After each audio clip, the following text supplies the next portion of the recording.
There are three philosophical reasons that I don't trust Muhammad. First point, you will notice that the miracle of Christianity is Jesus Christ. And you don't have to speak a particular language to hear about Jesus. The miracle of Islam is not a person. The miracle of Islam is the book, the Quran. But when you begin to study Islam, what you begin to realize is the only way you can truly appreciate the miracle of Islam is by reading it in Arabic.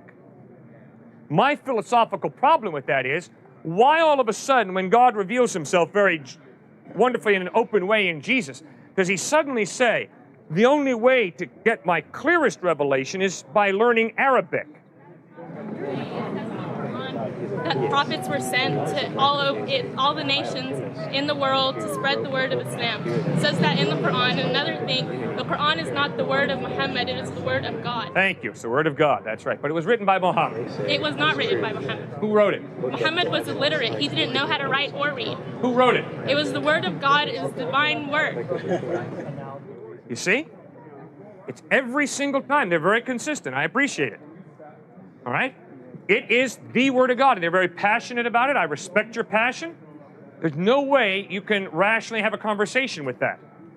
The same way, if you ask me, why do you believe the Bible is the Word of God? And I look you in the face and I say, because it's the Word of God.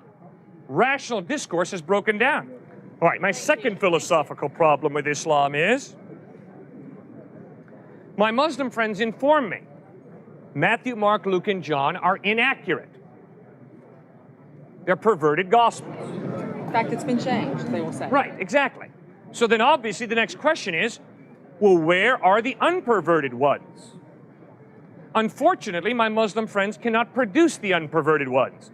Instead, what my Muslim friends ask me to believe is that a revelation that Muhammad had 500 years after Jesus, which obviously means Muhammad never met Jesus, that book, the Quran, is a more accurate presentation of the historical Jesus than the Gospels written by the eyewitnesses. Well, I'm sorry. Whenever I want to study an historical person, I don't go running to a guy who lived 500 years after the fact. I want to go to the eyewitnesses.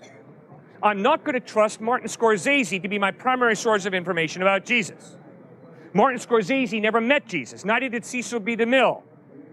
I'm going to go back to Matthew, Mark, Luke, and John, who live in the first century, to be my primary source of information about Jesus. Third point. My third philosophical problem with Islam is, my Muslim friends have great respect for Jesus. In fact, my Muslim friends respect Jesus far more than the typical American does. My Muslim friends believe that Jesus was born of a virgin, that he ascended to heaven, and that he's coming back a second time. Well, that's far more than the typical American believes about Jesus. But my Muslim friends say that although Jesus speaks the absolute truth, Muhammad also speaks absolute truth. And the problem is they contradict each other on certain points. You cannot have A be absolute true and then B be absolute true if A and B contradict each other. Because that does nothing then but to allow for C to come along, claiming C is absolute truth, in spite of the fact that C contradicts both B and A. You cannot have an absolute truth contradicted by another absolute truth. Did Jesus ever claim to be God? Yeah, he sure did. Yes. John 8:58, Jesus says, before Abraham was born, I am. In John 10:30, Jesus says, I and the Father are one. In John 14:9, Jesus says, he who has seen me has seen the Father. Clearly, Jesus claimed to be God. So he was both human and God at the same time? That's what he claimed.